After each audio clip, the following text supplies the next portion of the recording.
It's Thursday, and you know what that means. It is Tea Time Thursday. This is the time of the week when I come on and share news and information exclusive to you that you can use to better your position in the mortgage and real estate markets. So today I want to talk about something that's a little bit boring. I understand. I want to talk about inflation, but stick with me, okay? Here's why. Inflation is really important because it's linked to the mortgage markets, which directly relates to interest rates. So last week a report came out called the CPI. It's the Consumer Price Index. Basically it measures across a lot of different categories how much things are costing, and the Fed's favorite method to measure inflation. Their goal, if you remember, as I've spoken about before, is to get inflation to 2%. Well, it actually rose, which was not anticipated, to 3.4%. The ramifications of that are that signals to us that the Fed probably is unlikely to make interest rate cuts in June as they had previously stated.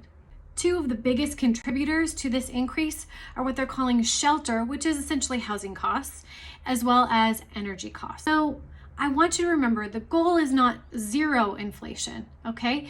The goal is 2% inflation, because if we had no inflation or negative inflation, it would mean that the prices of items in our everyday lives are actually decreasing to such a level that our economy isn't growing. So a healthy economy grows at about 2% inflation a year, and that's what the Fed is targeting prior to being able to cut mortgage rates.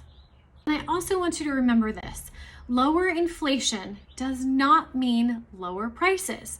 So just because inflation goes to 2% does not mean that jar of peanut butter that's $10 in the grocery store right now is going to go to $8. It just means that the level or the steepness with which prices are rising is going to become more level and less steep. The same thing applies to interest rates. Just because interest rates are cut doesn't mean that there are lower prices. It just means that it's cheaper to borrow the same amount of money. So instead of borrowing it at 3%, you're borrowing it at 2%.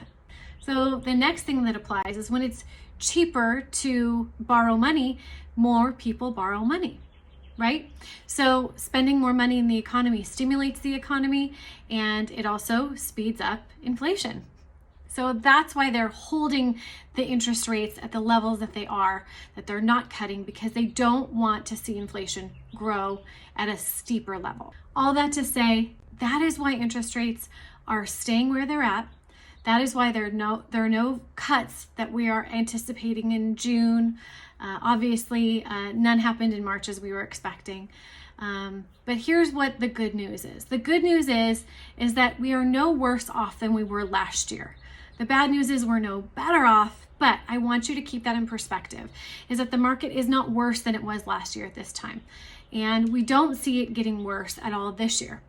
We see it getting better. Hope is on the horizon. So I want to leave you with that message today.